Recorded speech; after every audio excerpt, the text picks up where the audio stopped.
hang on.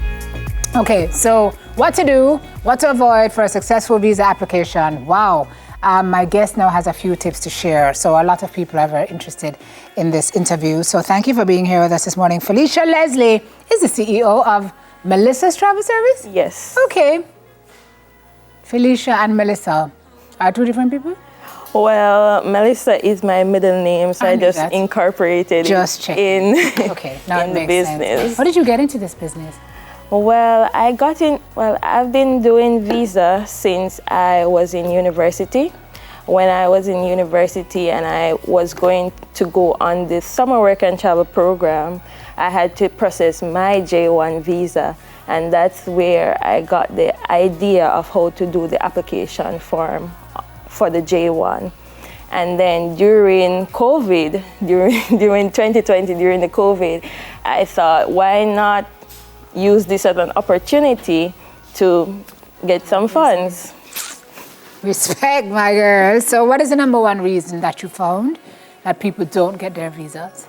Well, a lot of times persons either lie on the application form, or they're not straightforward, or they don't know how to answer all the questions that are on the application form. Which is where you come in. Which is where I come in. And you're talking about processing of visas for all? For just US and Canada for right now. Gotcha. Okay, do's and don'ts. Let's start with the don'ts, and then we'll go into the do's. So the number one, I would say, do not apply for a visa if you're not financially stable.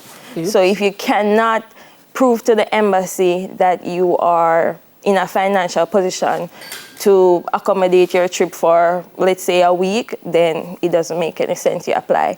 Because for Canada, you have to submit proof. You have to submit a bank statement. So you want to make sure that that bank statement ties in with how long that you're going to stay. Okay. All right. What else? Other do's?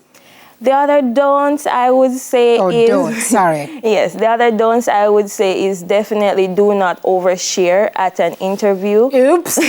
Once you're at an interview, answer only what is asked. So you don't want to go into too much details if it's straight yes or no question. Give me an example, Felicia. This sounds interesting.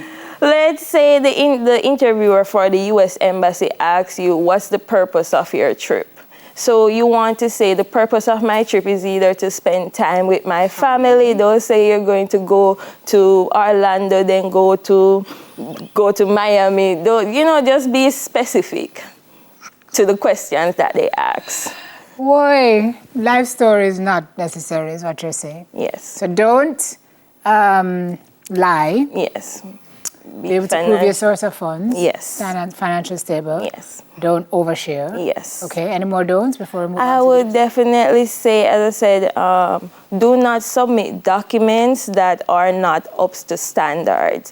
Because in this online industry, what we do, persons send us the documents via WhatsApp or email. So you want to submit the documents professionally so that once the interviewer or the person that's reviewing your case, they see a professional document and they can say, yes, everything is clear. So just submit documents that are professional. Gotcha.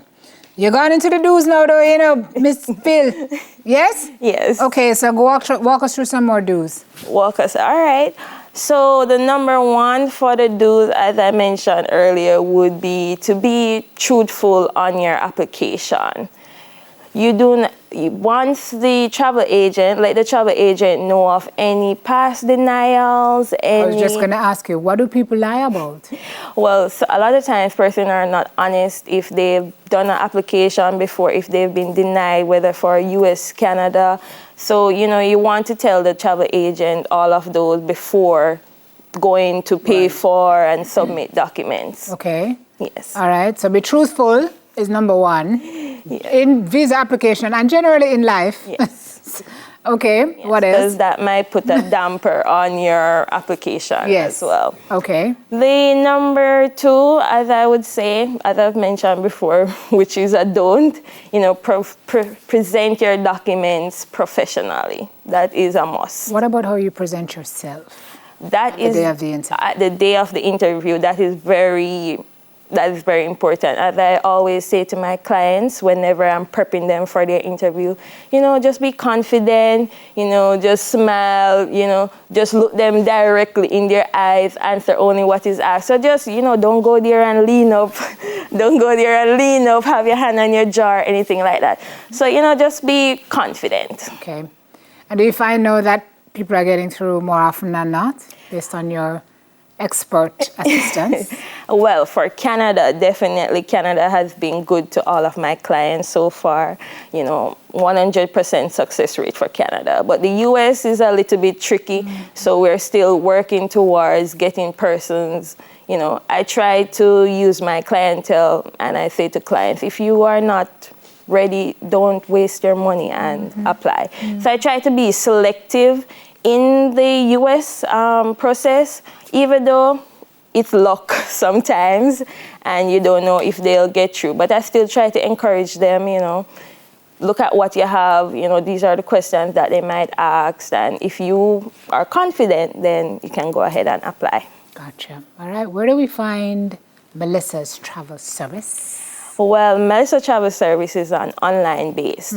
So you can find me on Instagram at Melissa Travel Service. And then through there, you can send me a WhatsApp message or a DM, and then we'll correspond via WhatsApp and we'll exchange the details for whether the US application or the Canadian application. Awesomeness. So business is doing well. And the funny thing is, I have a 9-to-5. So while running my business, I still have a 9-to-5. Excellent. Yes. Why not? Why not? We can do and be anything and everything that we want to be. All the best with the business. Thank you very much. Thank you for being here. Thank you for Felicia having me. Leslie, CEO of Melissa's Travel Service, with some do's and don'ts on applying for your visa. We have more on Smile after this.